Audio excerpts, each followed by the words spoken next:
Hello, thanks for coming. I'll just find somewhere to balance my non-technical piece of paper. And it feels really sort of good to be here and good to be back in Shoreditch. In the 11 years that I've been here in the UK, I've only just actually moved to Dare, and before that I'd never worked outside of Shoreditch in my life. So it's kind of nice to be back in what I feel is a bit of my spiritual home. We're going to talk to you today about where creativity and technology meet. I think the three panelists have got some really interesting insights. We're going to start off with Anders, the creative director at Sapient Nitro. Previously at Wydens in London, but he was a founder of Farfar, which is when we first met, which, if you don't know, Farfar was probably one of the most inspirational digital integrated agencies coming out of Sweden up until a couple of years ago. He is going to show us some really interesting work, but specifically around the area of kind of bringing objects and bringing things to life using sort of a digital layer. So, Anders. All right, if I can get my slides. Do you hear me, everyone? Hi there, by the way. So, I thought that I want to talk to you about teaching a teapot to speak. And I think this is actually, when I read the title of today's session, I think creativity has always met technology. They always made this wonderful dance. We wouldn't have the movie industry without scientists inventing the movie camera. So it always has a very close relationship. It's just what us mad creative people actually do with it. In case of the movie camera, it was a really interesting story about one of the first movies called May Irving Kiss, when the director actually did the horrible thing of actually took the camera away from the stand and shot people in close-up. And all the critics and everyone were in shock. Can't you see that people don't have gigantic heads? Heads can't move by themselves. And 25 years later, critics said that the close-up is the heart and soul of cinema. So think about those things. And what digital technology can do today makes me really excited, because I feel that it's accessible to everyone, and we can definitely start to connect the real world. I always have almost been a bit embarrassed by, so what do you do?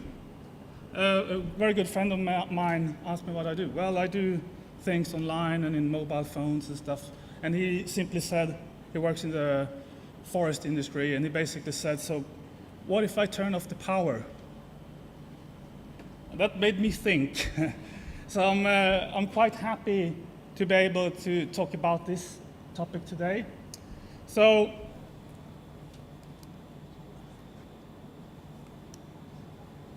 I love this teapot, by the way. It's designed by Philip Stark, and it actually speaks a lot to me, and hopefully to all of you in the audience, just by looking at it. But with the help of digital technology, we can actually allow it to speak, or in this case, we can allow this guy, Philip Stark, to tell you about it. And this is the interesting notion to me, that quite a few tech companies are doing this already today. So, you know, Google Goggles, have you tried it? How many have tried Google Goggles? Have you tried Amazon's image recognition thingy? A few of you, right? But all these are very, very practical. I work with communication because I want to tell stories, and I'm generally interested what went into Philip Stark's mind when he designed this teapot. How would this work then? Just as Google Goggles, you can point your mobile phone to an object and you can try to look it up on the web. It's like a visual search. But I think it would be more interesting, especially for a brand like Alessi, who has a great design heritage, to be able to point your mobile phone through an Alessi app and hear about the object in itself. Imagine hearing about the teapot from Philip Stark himself. Why did he create this object the way it looks like? And create an emotional connection between you and the designer. The music industry has been very good at this lately, that the artists can actually communicate with the fans directly. And I think this, if we can connect the real world objects with the people who make them, we can form an interesting connection and a much more emotional connection than the kind of directory lookup process that we have today with Google Goggles and those kind of softwares. So, but don't just think of it as everything has to go through a mobile phone. The really exciting to me is the way of thinking of objects, that we can actually take any object and make them speak, and we can do it either through a mobile phone, or we can actually embed technology into them to allow them to speak. And I want to share a quick example of a thing that we did at Sapient Nitro.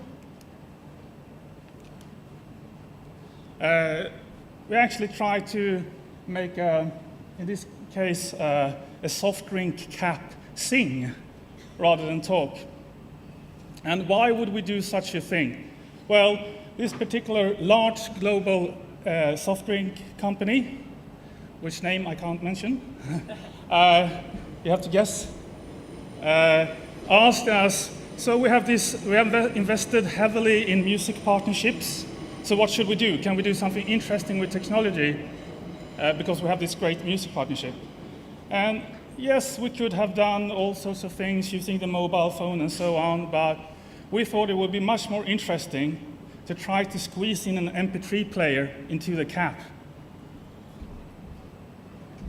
So we did, and it worked. And it looks kind of fun to have this phone jack inside of the cap.